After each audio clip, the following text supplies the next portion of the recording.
Hey everyone, it's Jeffrey Vizcaíno with Playbill. I am super excited to be here with, I don't really know if anyone needs to give an introductory because I don't know who's been living on the rock that doesn't know who Bob the drag queen is, but let's talk about it. Winner, Listen, of course, no shade to people living under rocks. Patrick Star, if you're watching, no shade. I mean, let's talk about winner of RuPaul's Drag Race Season 8, Peabody as well for your work on We're Here. New York Times bestselling author for Harriet Tubman Live in Concert. Okay. I mean... No, keep going. Okay, host to many a podcast and many a rivalry online. All of that to say, first of all, congratulations making your Broadway debut in Moulin Rouge here. Tell me, how did this opportunity come your way? Well, I would love to be like, I chose Moulin Rouge, but I do not have I don't get to just eeny, meeny, miny, mo theater shows. Like, I'll go next, I'll go into this one. Moulin Rouge chose me. They reached out to me, and it's really interesting, actually. I had not seen the movie yet. I actually watched the movie for the first time before I came. I've seen the Broadway show, Moulin Rouge the musical, more times than I've seen the movie. Yeah. I saw it twice before I was even being considered for this. So, but then I was like, I need to finally watch the movie, and I kind of made a big event out of it. Me and all my friends got together and watched the movie. And what did you think of the movie? I like it. I'm not fully convinced that Baz Luhrmann is in on something. Well, yeah, totally. There's a lot going on in that mind. Absolutely. I mean, what a lot of people may or may not know, but you went to college for theater. You went to Columbus State, yeah? Yeah, for theater education, yeah. For theater, I mean, and so I know life kind of maybe took you in a different direction when you started performing in drag. Does this feel like, when you were starting drag, did it ever feel like theater was being put on the back burner, or is it just an alternative route? Well, I really don't think that theater and drag are mutually exclusive. And I went to school to be a theater educator. I dropped out of college, so obviously that's why I'm not Mr. Caldwell, your teacher, your child's drama teacher. But I use the skills that I learned in school throughout performance in general. You know what I mean? So I think that just because it's not on Broadway or even on a stage doesn't mean it's not theater. Tell me, when did the love for theater happen for you? I mean, I know you grew up in Georgia, but so when did you catch that bug? Yeah, they don't have theater in Georgia. They just allowed it this past year. No, I started loving theater when I was in 10th grade. I remember because my first elective in high school was shop. I was in shop class with Mr. Perrin. Shout out Mr. Perrin if you're still around. And then I switched over to Miss Baker's class for theater. And then she, saw something in me and thought that I was pretty good, and ended up being the president of my school's drama club.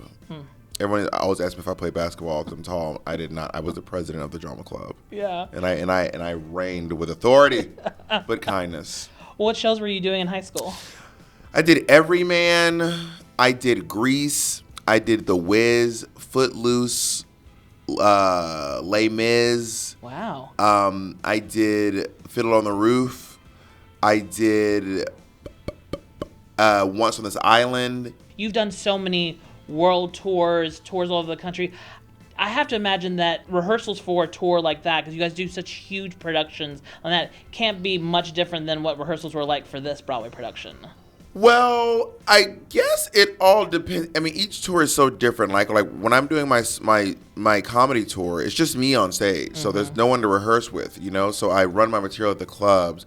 And then when I'm doing like a drag queen tour, which I haven't done in a really long time, with other drag queens, those are usually like we spend like a week because we're doing our numbers individually, and we're just preparing for like the group number at the beginning and the group number at the end.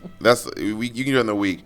Madonna was about a year, which is more time than I had to do this do this for sure, and also really long rehearsals, like 8, 10, 12-hour days rehearsing. Whereas here it's like 5 hours a day. Equity rules. 6 days, 6 days a week. Yeah. Yeah. Well, I'm glad you brought up Madonna. Madonna's not union. No, she. Yeah, I would not think so. She's probably in the union.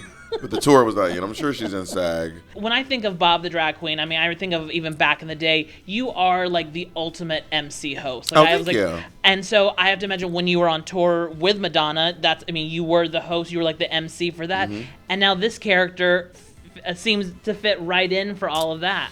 Right? Harold Zidler is such a fun, like, party vibes, making sure people feel welcome and having fun and enjoying themselves, playing this corner, playing that corner, making sure your drink is filled, making sure you paid a lot for that drink.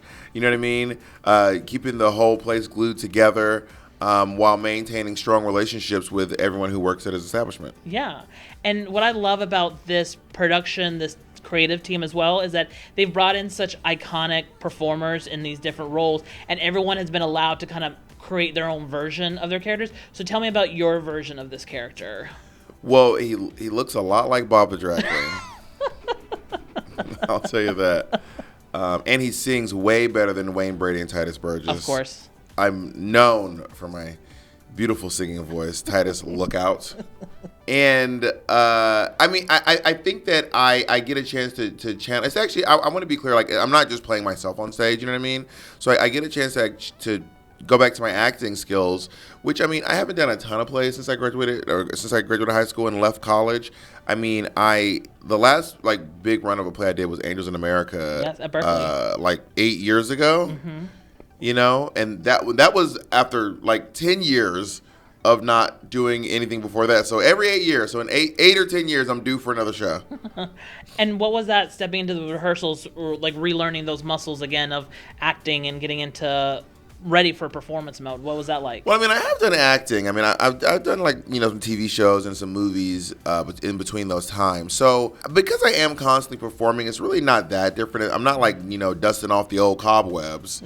But I think being part of an ensemble, that's something that's interesting to dust off. Mm-hmm. And, I've never been in a show that I was joining. I've never been in a show that I like that was already happening. Yeah. Every play I've ever been in, we were all rehearsing together. Yeah. Is there anything that you're looking forward to with this production? Scenes in the show that you're excited to be? Full costume, the lights, the glam, the everything?